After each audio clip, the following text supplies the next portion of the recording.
Análisis, debate, invitados conocedores del tema. Con usted, punto de vista. Con el patrocinio de Fidelis, su mejor opción en fianzas. Fidelis resuelve. Muy buen día a nuestro auditorio en todo el país. Son las 8 de la mañana, 5 minutos, 5 minutos. Hoy estamos en jueves 14 de enero de 2021. El tema del día de hoy, pues, es más que obvio, usted lo ha de imaginar, es en relación al primer año de gobierno de Alejandro Yamatei. Y lo vamos a conocer, lo vamos a vivir en la voz de nuestros analistas. Tenemos ya dos sobresalientes analistas en el tema político y con amplia experiencia en el debate y en el análisis de esta problemática política de países como el nuestro, que gentilmente han aceptado compartir los siguientes minutos para externar su opinión, su punto de vista en relación al primer gobierno de Alejandro Yamatei. Obviamente, pues las críticas de muchos analistas nacionales e internacionales no son las mejores para Alejandro Yamatei. Muchos califican que este primer año ha transcurrido entre más sombras que luces. Otros indican que llegó con un porcentaje muy bajo de aceptación popular, apenas un 13%. Otros más indican que, pues, es más que evidente la mala administración que ha tenido. En el mes de enero del año pasado, pues tenía un 80%, 75% de aceptación y actualmente apenas llega al 20-25% de aceptación, según sondeos y encuestas de opinión a la población sobre este mandato. Le damos la más cordial bienvenida ya a la licenciada Carmen Rosa de León Escribano, directora de IEPADES, Instituto de Enseñanza para el Desarrollo Sostenible, que está con nosotros. Licenciada de León Escribano, muy buenos días y muchas gracias por aceptar nuestra invitación. Bienvenida. ¿Aló? Aló, buenos días, licenciada. Bienvenida, buenos tal? días. ¿Qué tal? Buenos días, se había cortado. Ya la tenemos en línea. Muchas gracias por estar con nosotros. Gracias. Y le cuento, licenciada de León Escribano, que también va a estar con nosotros compartiendo su punto de vista, el licenciado Roberto Alejos, ex constituyente y expresidente del Congreso de la República. Licenciado Roberto Alejos, muy buenos días y también muchas gracias por estar con nosotros. Bienvenido. No, gracias a ustedes por la invitación y poder compartir esta cabina, aunque de lejos, con Carmen Rosa y siempre contigo, Carlos, a las órdenes. Buenos días. Muchas gracias. Para iniciar, licenciada Carmen Rosa de León Escribano, quisiéramos conocer cuál es el análisis que hace usted sobre el primer año de gestión de Alejandro Yamatei Falla. Bueno, es bastante complicado decirlo en una sola frase, ¿verdad? O hacerlo en un continuum, porque precisamente pues este año pasado hubo varios eventos que marcaron no solo el año en Guatemala, sino en el resto del mundo, como el caso de la pandemia, ¿verdad? El COVID. Entonces hay que hacer un alto, digamos, es un hecho que además va a tener otras consecuencias y está teniendo otras consecuencias en varios aspectos. Sin embargo, pudiéramos decir que se empezó el año pareciera un presidente que hacía muchas cosas, estaba en todo, él era el relaciones públicas, él era el que resolvía absolutamente todos los problemas. También en materia de seguridad, con una modalidad que vemos ahora que quiere retomar este año, que son los estados de prevención y excepción, que después podemos analizar cuál ha sido el efecto real de los mismos, que realmente pues vemos que no hay en materia de seguridad ni muchos cambios con la utilización de estos estados de excepción. Y luego vemos que entra el tema de la pandemia y realiza un confinamiento inicial en el caso de Guatemala, que no hubiera sido malo y que creo que ayudó en unos primeros momentos a que realmente la epidemia se pudiera controlar o disminuyera su impacto en la población. Sin embargo, vimos cómo el tener a la gente recluida no iba acompañado, tal y como se había ofrecido, pues de los programas que permitieran realmente apoyar a la población en que pudiera estar realmente en casa sin tener la angustia de comer día a día.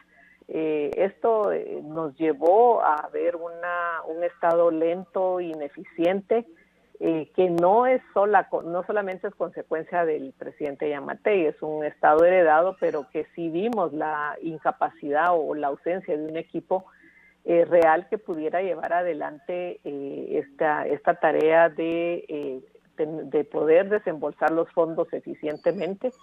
Recordemos que es el gobierno al cual se le ha dado más fondos para poder combatir un evento, como en este caso la pandemia. Se usaron fondos de reserva del Banco Guatemala que nunca se habían tocado más. Sin embargo, los resultados que vimos fue que no solo no llegó a los hogares, sino además empezó a notarse una abierta corrupción y mal uso de los recursos. Y esto nos llevaría entonces a la tercera etapa, digamos, de este gobierno, donde definitivamente causa crisis el encierro, la falta de apoyo por parte del gobierno, la ineficacia para poder desembolsar los fondos, que va llevando paulatinamente a un hartazgo generalizado de la población que se ve encerrada, sin recursos y además con una serie de promesas incumplidas por parte del presidente. Esto va a llevarnos al final, es el único presidente que no ha terminado, lleva 10 meses y ya tiene las manifestaciones en la calle, sobre todo exigiendo la transparencia de los recursos, que hasta ahora es algo que no se ha evidenciado ni se ha dado respuesta a los mismos. Vemos que, una manifestación pues que quiso manipularse para hacerla aparentar que eran manifestaciones violentas con un burdo trabajo de inteligencia atrás, ¿verdad? Para intentar desviar la atención diciendo que era población que manifestaba con violencia. Y vimos cómo lo que sí se logró por parte de este gobierno era cambiar los 20 años de policía que hasta ahora se habían llevado en la construcción de una policía comunitaria de apoyo a la ciudadanía. Esto pues explotó, ¿verdad?, con la represión generalizada, que ya habíamos visto la represión en las manifestaciones, ya habíamos visto el autoritarismo presidencial en los estados de prevención que había querido instalar. Lo hemos visto en los mensajes paulatinamente, que siempre hay esta actitud autoritaria y sin escuchar, y esto desemboca pues en utilizar a la policía y al Ministerio de Gobernación para un ataque directo a la población con 2 víctimas graves.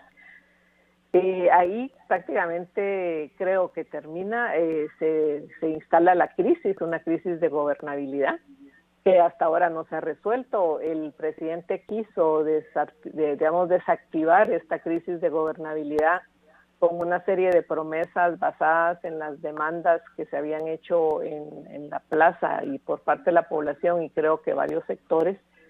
Sin embargo, vemos que empieza este año sin haber cumplido absolutamente ninguna de las promesas que hizo. Ratificar incluso ministros cuestionados como el ministro de Gobernación, el ministro de Desarrollo, con los burdos programas y acciones de corrupción que se han estado viendo en ese ministerio, y vuelve otra vez a empezar el año con estados de prevención. Es decir, este gobierno está instalado en acciones coyunturales, para resumir, con una visión autoritaria y represiva y sin que el presidente escuche absolutamente a la población, sino más bien pues a los círculos de los cuales se rodea y que entregó, digamos, a diferentes grupos que lo financiaron, ha entregado el Estado y no es ni siquiera capaz de poner orden dentro de esos grupos atrás de él. Con lo cual lo que tenemos es una ausencia total de liderazgo, gobernanza y gobierno. Ahora, el licenciado Roberto Alejos, con su experiencia me gustaría conocer cuál es su punto de vista sobre diferentes análisis que se han hecho al respecto. Se indica que En primer lugar, nadie pensaba, ni él mismo pensaba, Alejandro Yamatei, obtener el triunfo en las elecciones. 4 intentos fallidos. Llega sin programa de gobierno, llega sin equipo de gobierno, improvisando personas en posiciones importantes, el tema de salud, por ejemplo, comunicaciones. Llega dejando por un lado a la ganadera y colocando el tema a mi manera, dando ya señales de que iba a gobernar y lo está haciendo muy a su manera. Y los resultados a esta fecha, según los expertos, son malos. 26% de aprobación de un 80% que tenía hace un año. ¿Qué factores han incidido desde su punto de vista, licenciado Alejos, para ese desgaste en apenas un año de gestión del actual gobernante? Bueno, yo quisiera precisamente empezar por analizar la forma en que él llega a ganar las elecciones. Eso lo hace ya diferente y difícil. En la primera vuelta, la victoria de la UNE sobre el resto de los partidos políticos y la representación que UNE tiene en todos los departamentos da de cierta manera temor a ciertos sectores de la población de que Sandra Torres, quien sabemos que no es querida por muchos sectores, pudiera ganar las elecciones. Y vemos cómo sorpresivamente en la segunda vuelta el ahora presidente Yamatei gana las elecciones. Se queda esa duda que nunca se resolvió en relación al el proceso electoral e iniciamos pues la toma de posesión con esa duda. Hay ahí un juicio que fue presentado por el mismo Ministerio Público contra quienes manejaron el sistema electrónico en el Tribunal Supremo Electoral y se queda ese incógnito. Desde el 14, hace un año exactamente, advertimos al presidente de la República a través de algunos medios de comunicación en vivo y en directo cuando vimos que se estaba atrasando la toma de posesión, de que no fuera a cometer el error que han cometido otros presidentes de comprar votos en el Congreso de la República para mantener el control del Congreso, es decir, para que la junta directiva fuera de alguien de su partido y que hiciera alianza con algunos partidos políticos y así fue. El presidente de la República se dedicó a trabajar durante ese día completo. La toma de posesión se llevó a cabo muy tarde, precisamente para llegar a acuerdos con un Congreso que se alió a diputados, a legisladores y legisladoras de la legislatura pasada, que fue sumamente cuestionada. Fue la legislatura que se ganó el mote, diríamos, en buen chapín, de pacto de corruptos, y eso lo comprometió a mantener ciertos temas que no eran de él, sino que de alguna manera los heredó y los ha venido fortaleciendo en este pacto que tiene con el Congreso de la República. De ahí en adelante vemos cómo el presidente inició el año sin presupuesto y no vimos que enviara un presupuesto nuevo. La pandemia le permitió a él simplemente mandar una ampliación presupuestaria y en esa ampliación presupuestaria se aprueba un presupuesto, el presupuesto más grande hasta la fecha, pero como ya lo mencionaba Carmen Rosa, con la deuda más grande de la historia de este país y ahora en este año con el hoyo fiscal más grande también de la historia de este país. De tal manera de que ya empezamos mal, porque en ese presupuesto que se aumentó y que fue votado por todos los diputados, porque una parte iba asignada a atender la pandemia, lo que llevaba en su mayoría eran gastos de funcionamiento, aumentos salariales y todo lo que ahora se refleja en el tema del gobierno.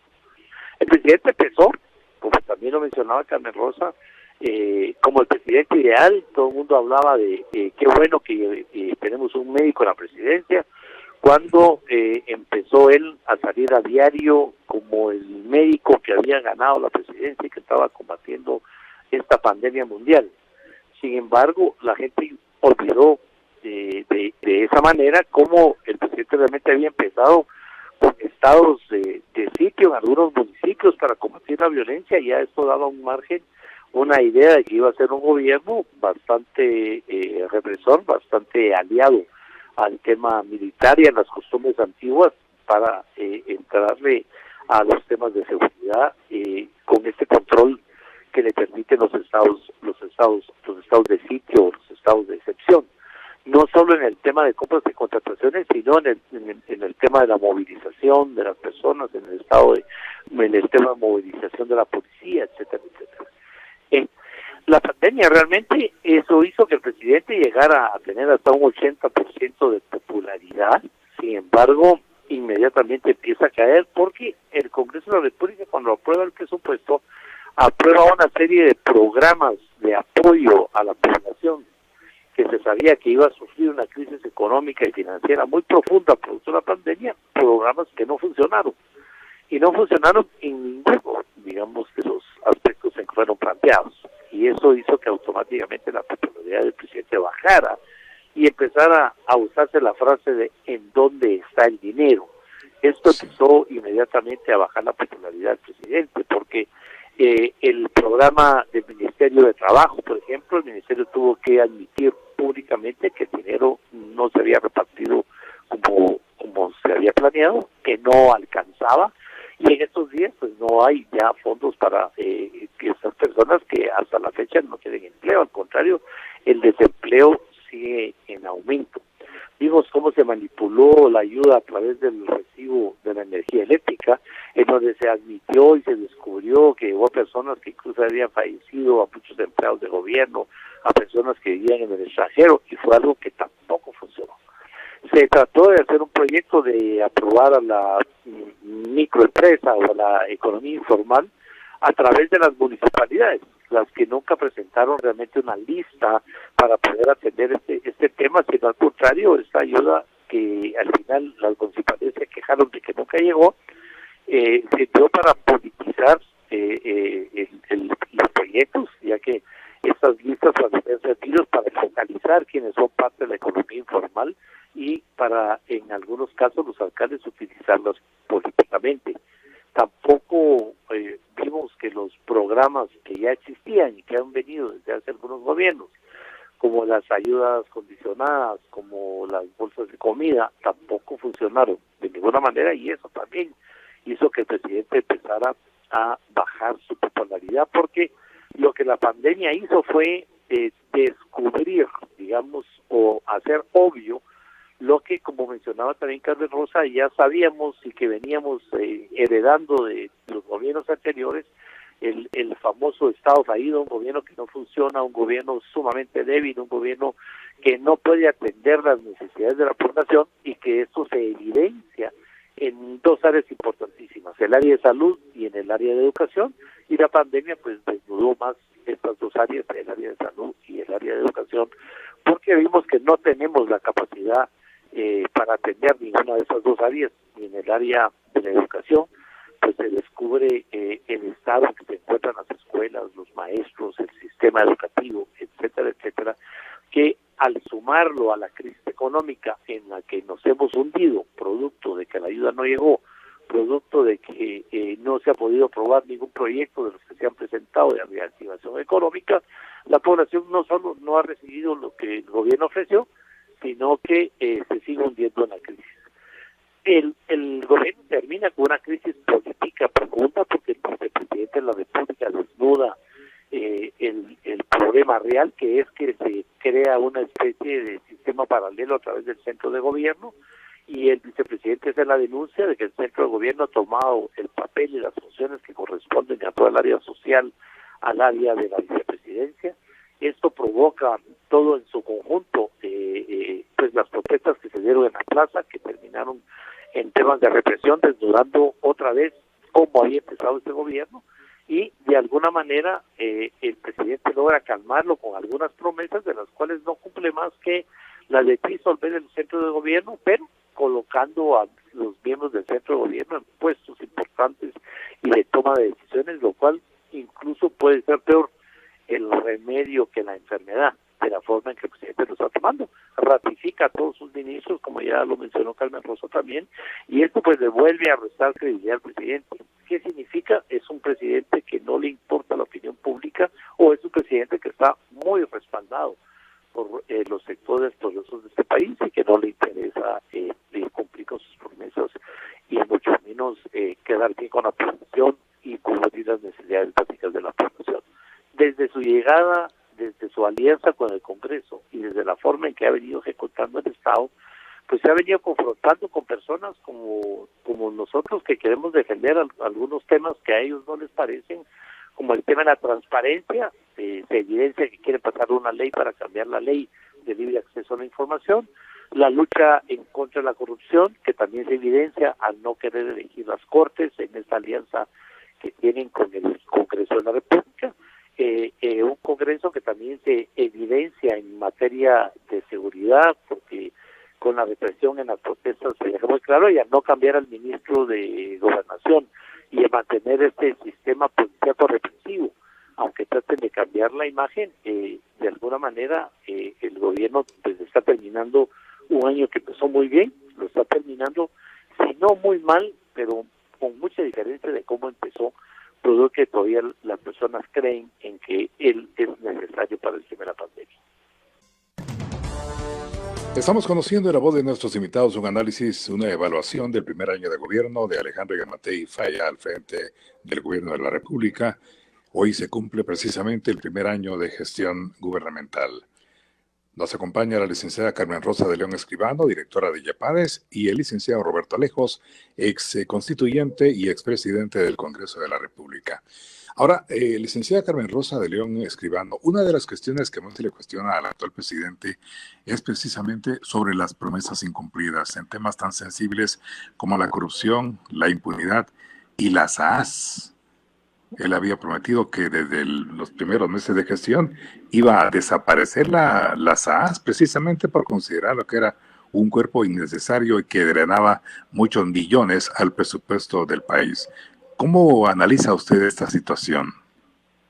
Bueno, en relación a las AAS, nosotros sí habíamos sido, digamos, claros desde el que él empezó con esa promesa, que eso no era tan fácil de hacer. Es decir, las AAS de alguna forma viene a suplir el Estado Mayor Presidencial que se había dado, que históricamente fue causante de incluso asesinatos, ejecuciones extrajudiciales, inteligencia política, y cuando se firman los acuerdos de paz se decide dividir el Estado Mayor Presidencial en una Secretaría de Análisis Estratégico y en la Secretaría de Administración de Seguridad de la Presidencia. Se llama Secretaría de Administración y Asuntos de Seguridad de la Presidencia. Esto último en los acuerdos de paz queda un poco en el aire, diciendo que el presidente determinará cuál va a ser la posibilidad, digamos, cuál va a ser la modalidad en la cual él va a tener seguridad. Sin embargo, también vemos que las AAS de alguna forma es quien maneja los fondos y los gastos de la presidencia.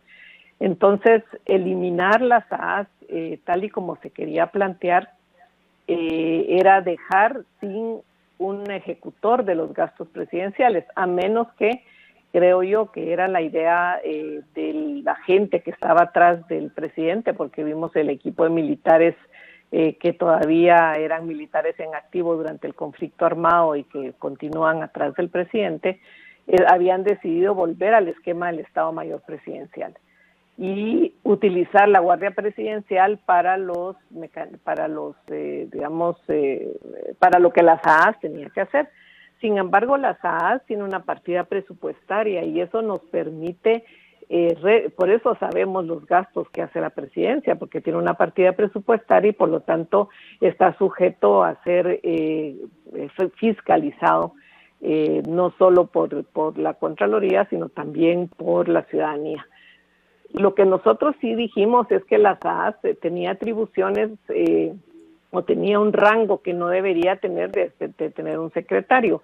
Y también es cierto que no se trataba de cerrar las AAS, se trataba de reducir los gastos de las AAS, los gastos que vimos que Jimmy Morales tenía lentes que compré carísimos que se compraba por las AAS, que las AAS pagaba absolutamente todos sus gastos cuando es el presidente que más gana de América Latina, el que tenemos.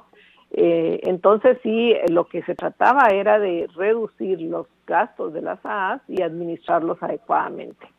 Entonces, lo que sí estamos viendo es que no se, digamos, la cancelación sí era algo complicado porque también las AAS es parte de varias de las leyes referentes al marco de seguridad del Estado, pero sí podía haber reducido los gastos de la misma, y lo que vemos es que sigue digamos, haciendo gastos superfluos las AAS. Que yo sí creo que demostró, sí, yo creo que hay cosas que se ofrecen en campaña y que son realmente difíciles, como este caso del cierre de las AAS. Lo que creo que es más obvio son todas las mentiras con las cuales nos ha estado, digamos, dirigiéndose a la población a lo largo del periodo de su gobierno. Y la peor quizás es la promesa que hace de retomar la relación con su vicepresidente, cuando ya el mismo vicepresidente casi estaba pidiendo la renuncia de ambos por la ingobernabilidad y por la falta de una coordinación entre ambos para poder dirigir el Estado. Da una conferencia de prensa donde nos ofrece a la población lo que estaba solicitando en la plaza, y luego simplemente no, a las 15 días lo volvió a incumplir, es decir, nombra una comisión de reconstrucción donde el vicepresidente no aparece, le hace cambios del propio personal que supervisa el mismo vicepresidente, y luego vemos que a pesar de que se le solicitó, incluso se le trasladó que la destitución del mando policial y del ministro de Gobernación era algo que debía pues por lo menos ponerse bajo investigación a personas que pasando por encima de los mismos de sus mismas normativas atacan a la población, o sea, se reprime a la población porque no se siguió ni siquiera el reglamento interno de la policía sobre el uso proporcional de la fuerza. Se le recomienda la remoción, que para mí deberían haber renunciado en forma inmediata los dos.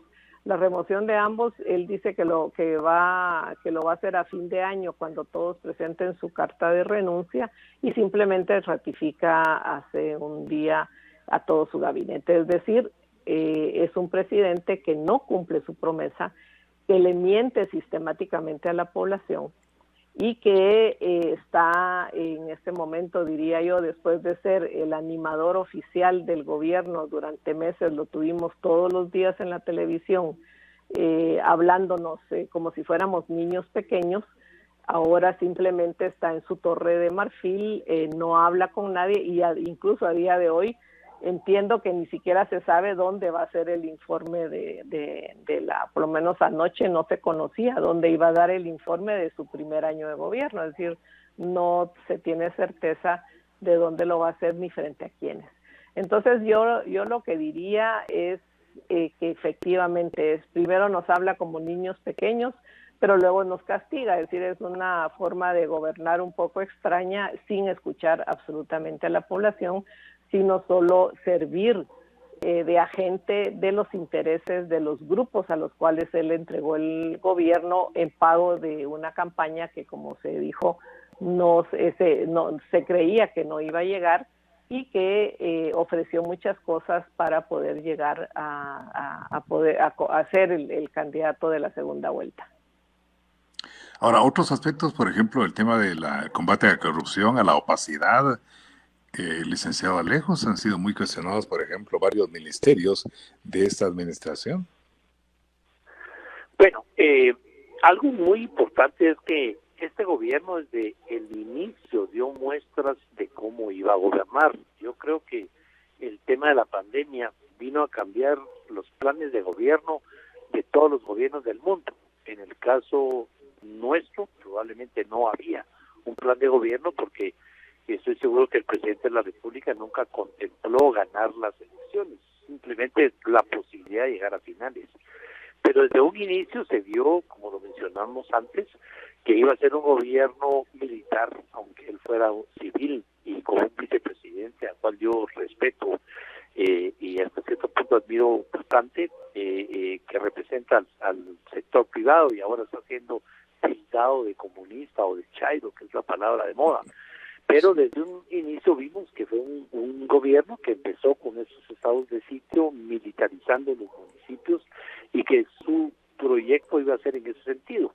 Por eso el tema de las AAS, de querer deshacerla, no era para reducir gastos, sino para militarizarla de nuevo, dividiendo lo que muchos han querido, crear una gerencia a la presidencia y seguirle dejando la seguridad al ejército, que es lo que quieren realmente recuperar.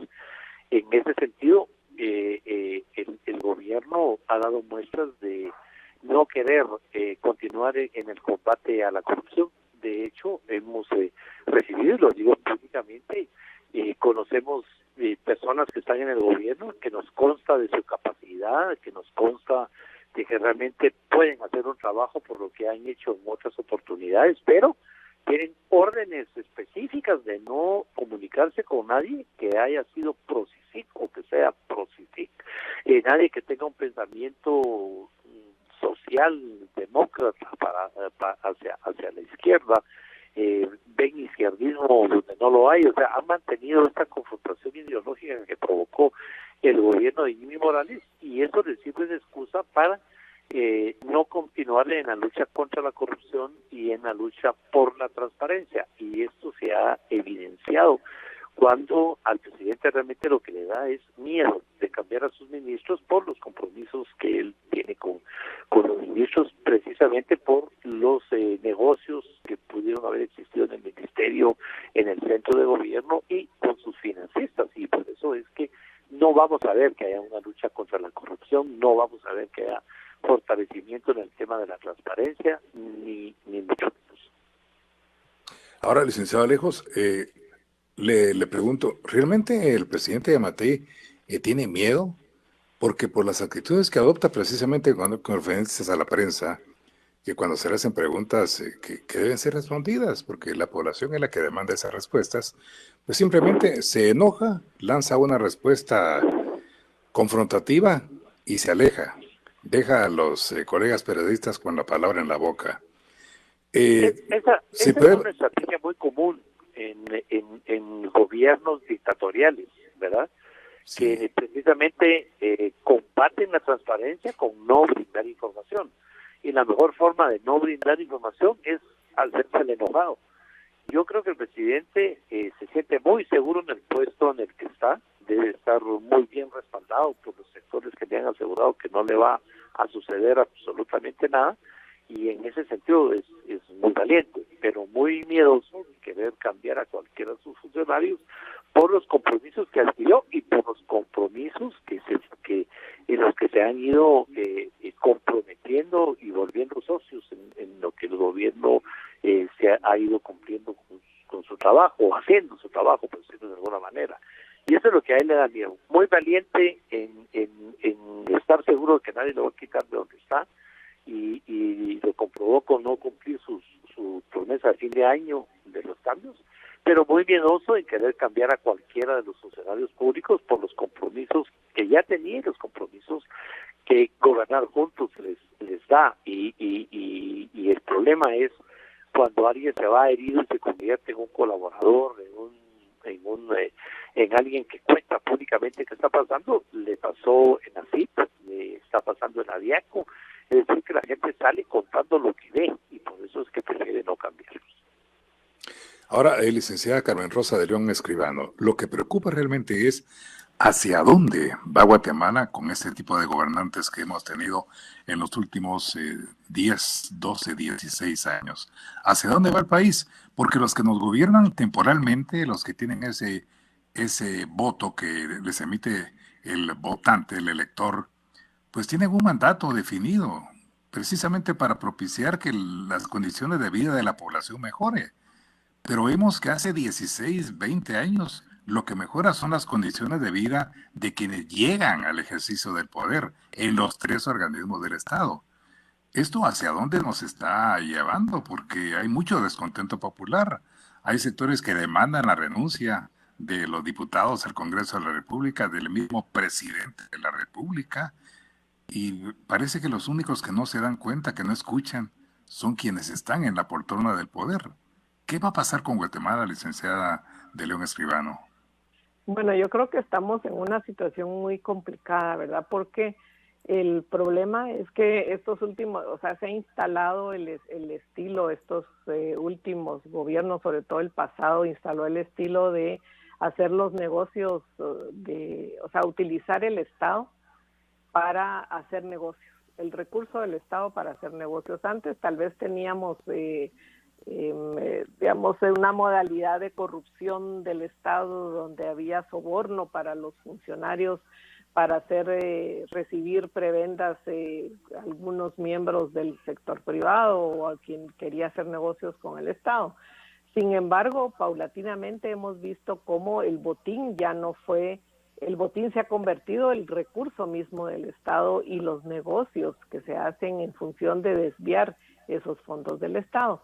Entonces, la estructura actual estatal sí creo que ha generado unos mecanismos de corrupción que incluso cuando se quieren hacer bien las cosas, porque lo vimos en los primeros meses de la pandemia, en ministerios que realmente, por ejemplo, querían hacer un sistema de compras rápido y adecuado, se topaban con que ya están instalados estos mecanismos de corrupción dentro del Estado.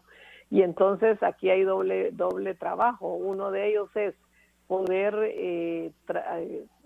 hacer algo efectivo y eficiente con las normas ya impuestas de la misma administración pública, pero luego se topaban te topas con un mecanismo de corrupción instalado ya dentro del Estado. Entonces, lo que nosotros hemos visto es que, por ejemplo, este gobierno es continuidad del anterior.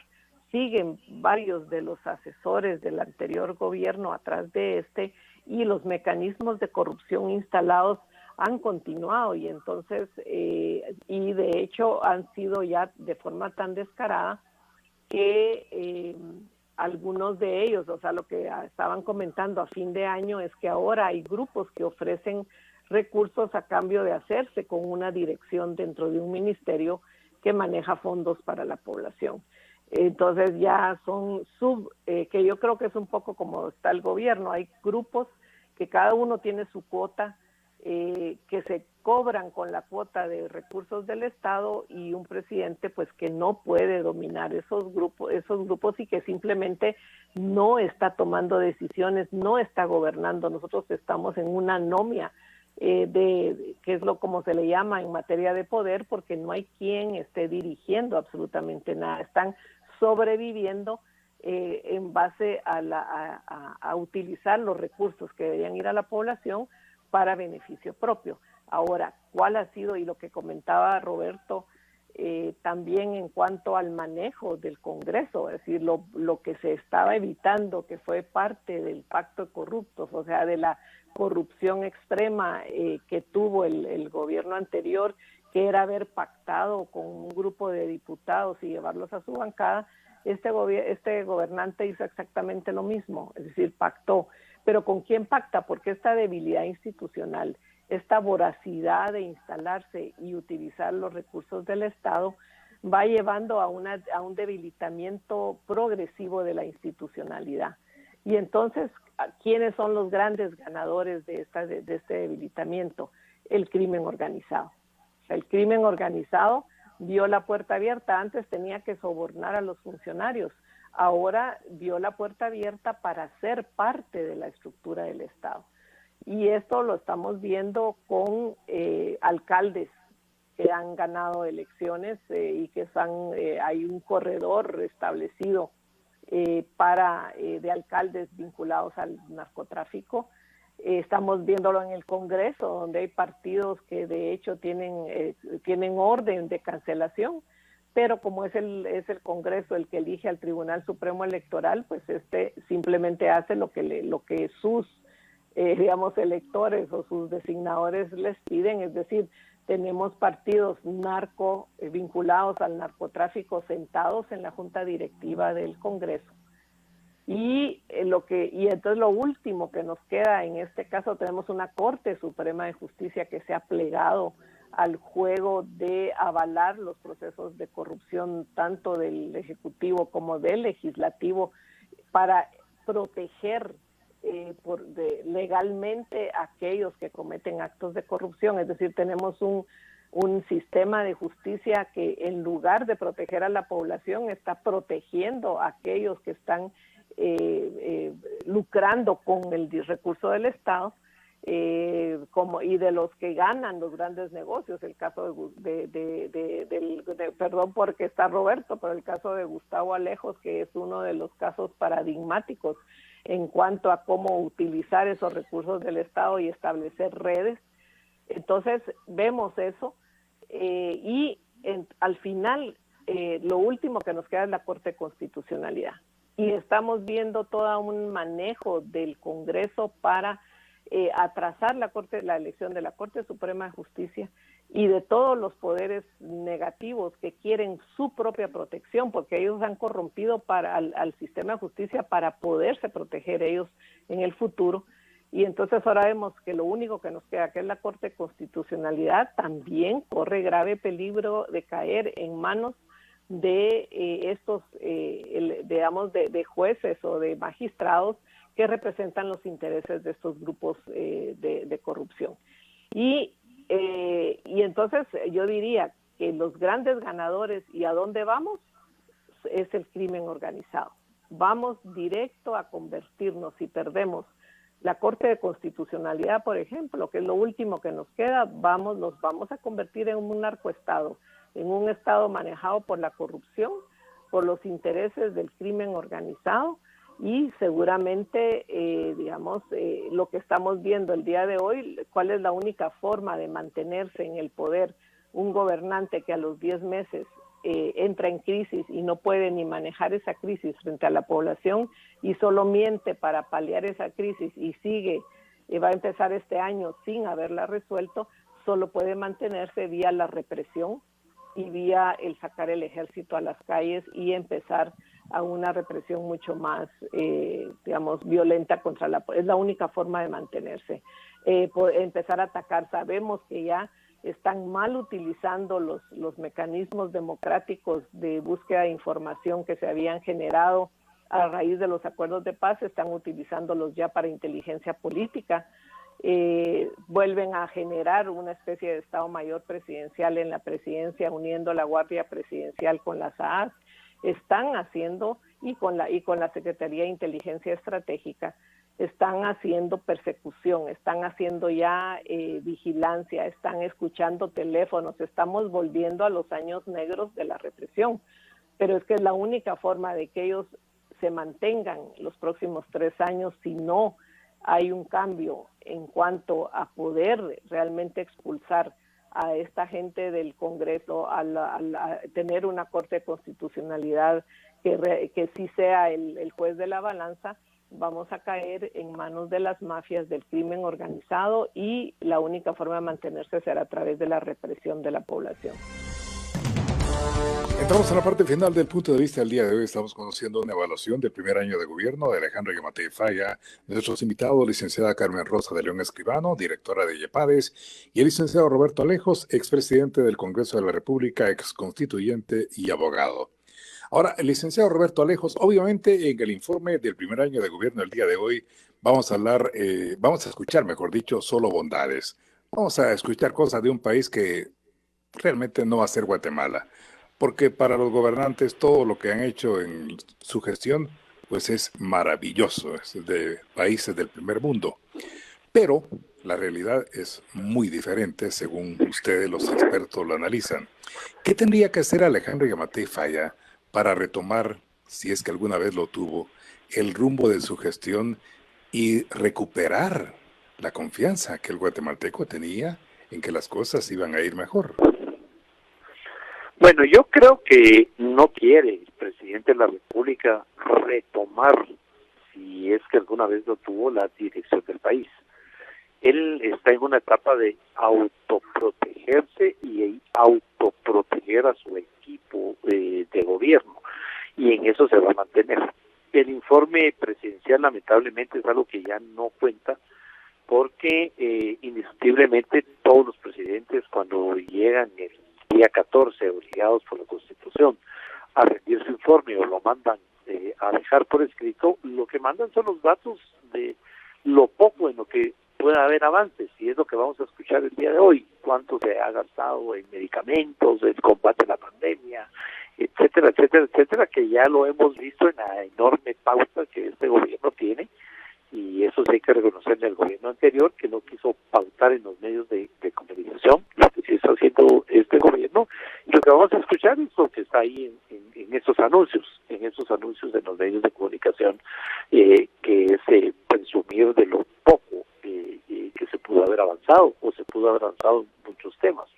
Pero aquí yo creo que hemos puesto el dedo en la llaga. El tema es que este es un gobierno, si hace ya casi 8 años hablamos de que estábamos en un estado fallido, pues esto se ha dado hoy a conocer públicamente, porque es un estado donde las plazas en el gobierno, por pequeñas que sean, cuestan 50, 60 y hasta 75% del salario a quien consigue la plaza. Los puestos importantes se venden, y eso es por pruebas de gente que ha denunciado que le han pedido dinero para nombrarle un cargo, pues tiene que llegar a ese cargo a recuperar el dinero que invirtió. Lo mismo sucede con las diputaciones y otros cargos de elección, donde hay tantos compromisos de dinero en la campaña que después tiene que llegar a recuperar eso y a ganar más para su reelección, para ya no adquirir más compromisos. Hemos estado cayendo poco a poco en un estado totalmente corrupto, en donde la práctica de la corrupción es algo común. Hay corrupción en este país desde el agua pura, en las instituciones donde la mandan a pedir donde un amigo, los empleados se la roban y lo ven como lo más común del mundo, robarse hasta el papel higiénico, el agua pura, el papel, todo lo que pueden los empleados, porque ven cómo sus jefes se llevan otras cosas y cómo van y vienen los fondos. Hemos caído realmente en un país que está sumergido en la corrupción y en prácticas corruptas que lo ven como un tema normal.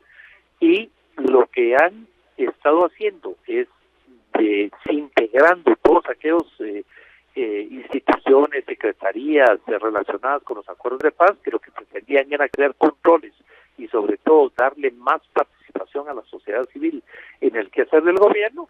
Pues eso ha provocado un enorme enojo en los que están haciendo gobierno cuando criticamos esa actitud de regresar a las prácticas de los gobiernos militares de la época del conflicto armado, de las peores épocas, digamos, más descaradas del conflicto armado. Y lo que hay, y lo digo públicamente, son amenazas a quienes hacemos público este tema, amenazas, en todo caso, ustedes saben, en mi caso, te vamos a meter preso, te estamos investigando porque fuiste parte del gobierno de la UNE, te tenemos que encontrar algo. Y todos, el león juzga por su condición y quieren dar imagen de que están combatiendo la corrupción, buscando temas en el pasado y no temas en el presente. Pues hay que hacer el pasado y el presente y prevenir el futuro en la lucha contra la corrupción, pero que lejos de estar haciendo, lo que hemos visto es que hay un descaro total en solicitar comisiones, en vender los puestos, en pedir la mitad de los salarios, etcétera, etcétera. Es algo que ya está totalmente fuera de control y que el presidente de la República indiscutiblemente, aunque él quisiera, ya no puede tener el control del Estado, y lo único que él puede, es lo que está haciendo, es autosostenerse en el poder para autoprotegerse y proteger a la gente que de una u otra manera lo amenaza si él hace lo que tiene que hacer, porque no le conviene a quienes están todos los días recibiendo poder, poder y poder, y amenazando a quienes denunciamos todos estos temas. Ahora, licenciado Lejos, lo que tenemos es realmente un asalto al poder cada 4 años. ¿Cómo terminar con eso? Porque cada gobernante que llega cada 4 años piensa que tiene la garantía de que los 4 años tiene que estar en el poder y nadie lo puede quitar. ¿Hay algún mecanismo legal para que si algún presidente, algún diputado, algún magistrado no funciona, se le pueda revocar el mandato? Recuerdo, y usted me lo corrige por favor, que en la Constitución de la República, el artículo 165, inciso I, establece un procedimiento para que si un presidente no está en sus cabales para gobernar, pues el Congreso mismo, con una mayoría, lo puede retirar del cargo. Incluso el poder soberano, el pueblo, lo hizo con Otto Pérez Molina. Entonces, ¿por qué tenemos que tolerar esos abusos, esas arbitrariedades del poder de los que pues temporalmente llegan a ejercerlo, licenciado Alejos. No, indiscutiblemente no tenemos que tolerar lo que está sucediendo. Quienes estamos siendo amenazados tenemos que aguantar las amenazas, hacerlas públicas, admitir que quienes en alguna oportunidad tuvieron alguna amistad y a quienes creemos que pueden hacer algo adentro del gobierno no han podido hacerlo porque el sistema no se los deja y porque tienen prohibido la relación con las personas con las que alguna vez trabajaron para bien, y con ellos esto evidencia realmente que el Estado no lo quiere hacer, pero la población está en una etapa en donde está muy desunida, producto de la confrontación ideológica que precisamente el gobierno pasado y han mantenido. Y es que también el pueblo ve que muchas personas fueron detenidas después de la plaza del 2015, pero que esos juicios no caminan y que no se ven las sentencias, son muy pocas sentencias, digamos, en este caso, y entonces la queja de que personas que son inocentes están ahí y no salen, pero realmente esto es lo único que la gente ve, cuando realmente lo que otros vemos es la cantidad de gente que está siendo juzgada y que nunca es condenada, y entonces el ejemplo no se pone, y los constituyentes realmente no dejamos, y ese es un tema que debemos de retomar, cómo retirarle el mandato a un funcionario, porque la forma que dejamos que es que un funcionario no esté en el uso de sus facultades es un tema muy difícil y que tiene que contar con la aprobación del Congreso de la República, que es lo primero que el gobierno de turno compra y el primero con el que hace un pacto, y entonces eso no permite que suceda. Y como ya se ha mencionado aquí también, digamos, pasa por el Congreso de la República, la elección de las Cortes, que ahí tiene ahora impedido el tema de la Corte de Constitucionalidad, y lo que se ha hecho es ir debilitando las instituciones que fueron creadas, tanto las que fueron creadas por la Constitución como las que fueron creadas producto de los acuerdos de paz, se han ido debilitando y las van a seguir debilitando si nosotros nos dejamos, para que estos controles no se den. Aquí el llamado es a la población en general para que deje esa actitud de criticar y se convierta en una actitud de seguir criticando, pero proponiendo, actuando y participando. O de lo contrario, quien llegue al gobierno de turno va a usar esa estructura de un Estado fallido y de un gobierno paralelo de los poderes de facto que están detrás para seguirse enriqueciendo en una especie de cleptomanía y que su defensa es decir, los que ya gobernaron no se los hemos podido controlar, pero todos han sido iguales, lo cual no es verdad.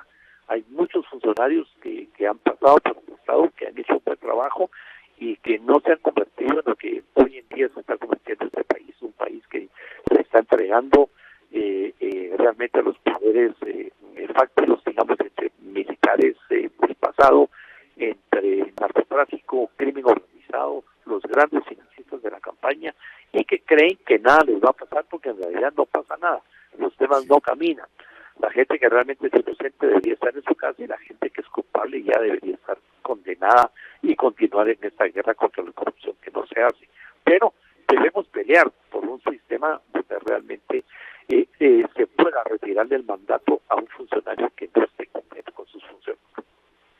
Tenemos únicamente 2 minutos, licenciada Carmen Rosa de León. ¿Cuáles serían sus conclusiones sobre lo que hemos conversado?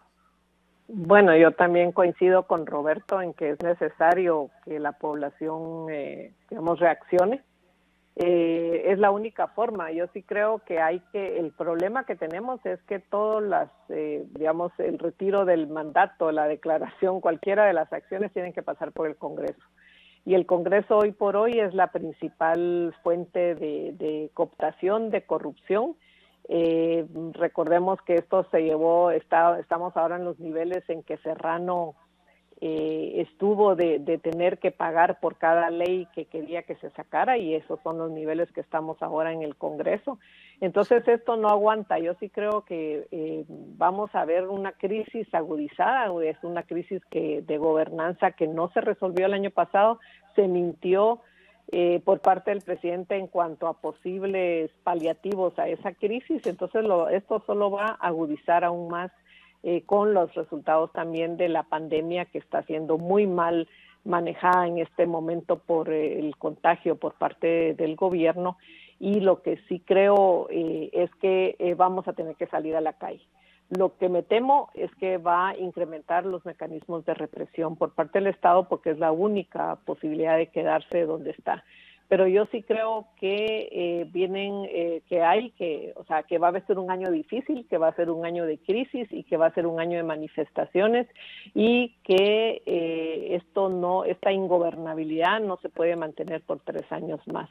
Entonces sí depende bastante de la ciudadanía, depende de la auditoría y depende de reclamarle a instituciones como la Contraloría de Cuentas, que son los que deben auditar, que hagan realmente su trabajo y además, sobre todo, reclamar una Corte de Constitucionalidad proba, una Corte de Constitucionalidad que nos permita empezar a limpiar el resto del Estado. Pues muchas gracias, agradecemos en todo lo que vale el valioso análisis que hemos escuchado en la voz de nuestros invitados, licenciada Carmen Rosa de León Escribano, directora del Instituto de Enseñanza para el Desarrollo Sostenible IEPADES, y el licenciado Roberto Alejos, ex constituyente y expresidente del Congreso de la República.